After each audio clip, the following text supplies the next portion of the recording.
Night of all nights, Brienne. Just the night of nights, just Brienne. We loved that moment, right? And just like her and Jamie too, but I mean, I don't know, she's probably not gonna make it out alive either, especially because they gave her such a grandiose like display. Does that just mean we're gonna lose her? Oh man. We're gonna lose some of them. I mean, we're probably gonna lose most of them, so let's not get too attached, right? And also, everybody that's watched this show forever, we know how this show works. That's not how Game of Thrones usually works.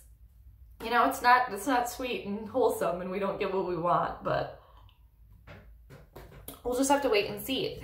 All right, so Jamie Bran talked about that. The Hound, I'm just kind of going down my little character list here, because I could talk about Game of Thrones for like hours. I think anybody could, but I'm gonna have to wrap it up eventually here.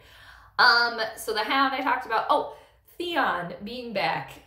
Are other people pulling for Theon too? I mean, we know that Theon fucked up royally, majorly, but him offering to protect Bran too, especially against the Night King, because they're using Bran, you know, as a pawn, you know.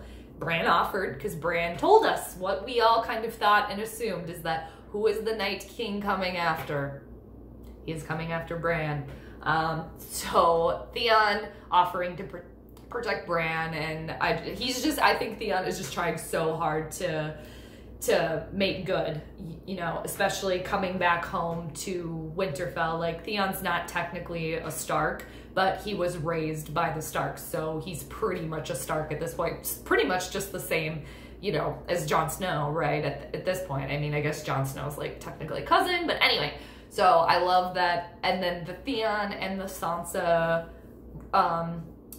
reunion, just loved that. And I love too that they're going to be back together again to be fighting against something that they all have to fight against too. And I like too that in episode 2 they showed us where everybody's kind of going to be set up. I guess I kind of didn't really think about it. I kind of thought they were all just going to be there at Winterfell and let's go and let's do it. But I like that we get to see and kind of hear about where everyone in their own little kind of collective kind of pods and groups are going to be set up throughout Winterfell. So then we're going to get to see each different set of battle scenes. So I think that's really cool.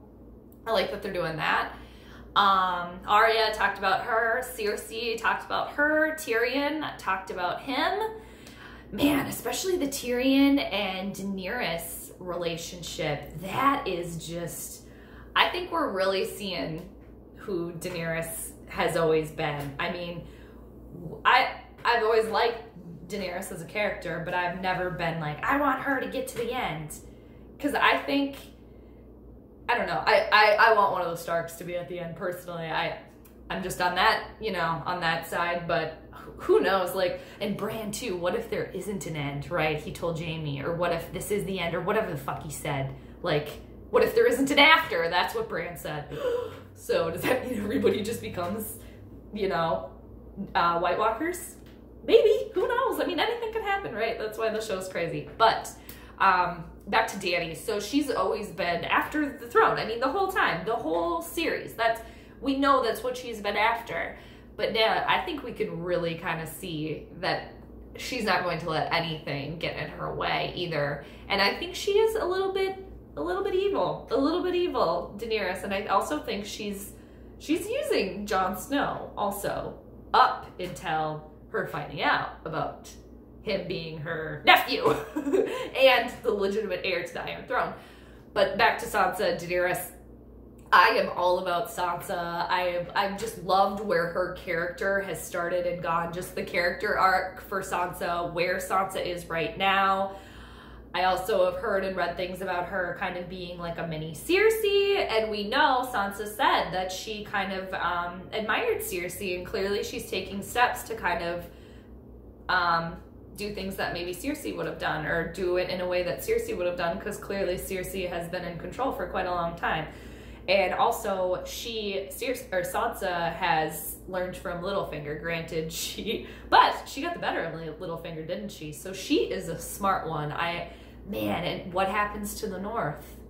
Danny, what happens then if you take the Iron Throne? Oh, I loved that. And to the whole laughing and smiling on Sansa's part during that whole thing, and I think Danny's too. Fake as hell. Fake as hell. Was anybody buying that? That that was like a legit conversation? No, not at all. So, I'm Team Sansa there.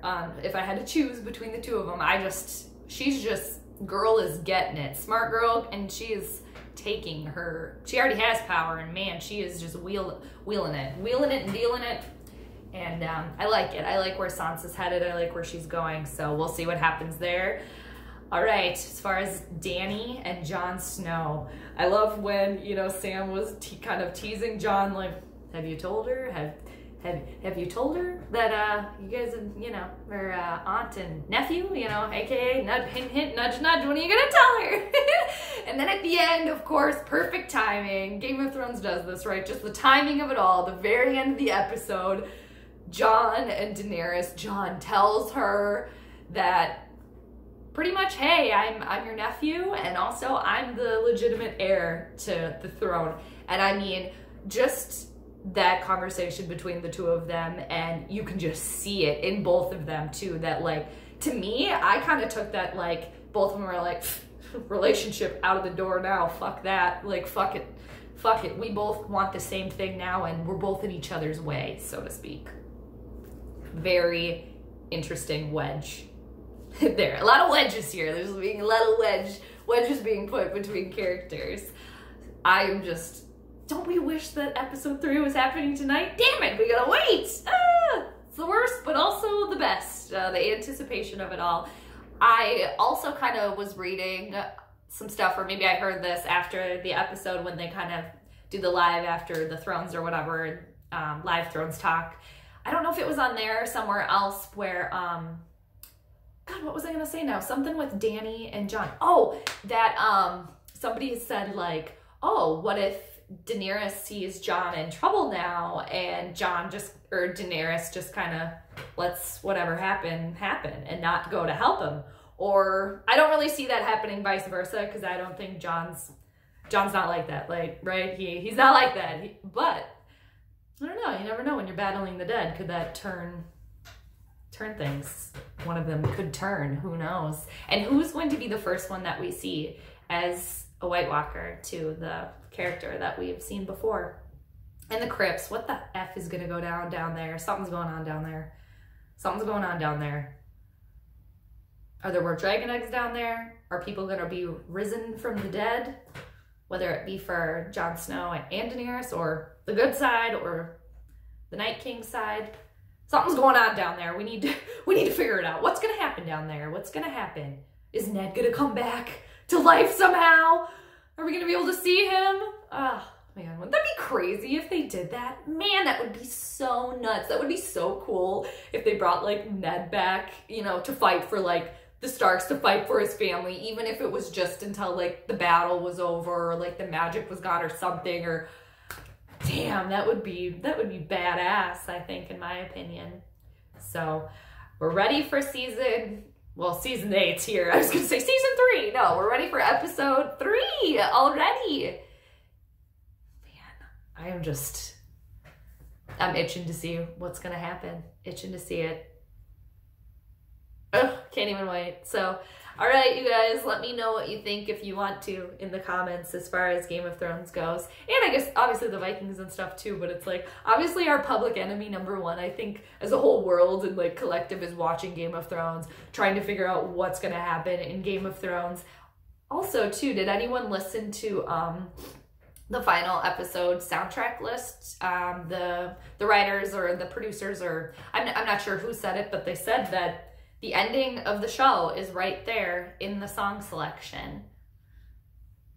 It's right there for us. Who's gonna figure it out? I think the episode 3, I wanna say, is that the Immigrant song by the Led Zeppelin? I think that might be coming up. But obviously anyone that goes to a Vikings game too knows that they play that song at the stadium, Come from the Land of the Ice and Snow. So, ooh. More exciting too. It's like, I think I'm gonna go listen to that too. I don't think I'm gonna be able to dissect or try to figure out. Also, The End by the Doors is on there, but that's kind of in the middle too. If anybody has any fun theories or anything that they've read or heard about, write them down, because I'm a sucker. I like reading all that stuff, and I have not read the books or anything like that. I'm not sure if I mentioned that before, but I haven't read the books, so I would like to go back and read the books eventually. But so I just hear and read things by other people, and, you know, obviously come up with stuff on my own. But some people, man, they can figure some stuff out with the little clues that the show gives us. So until episode 3, and until probably next week, it's been cool. I hope everybody takes it easy, and yeah, don't work too hard, and I will catch you next time. Do, do, do, do, do, do, do, do, do.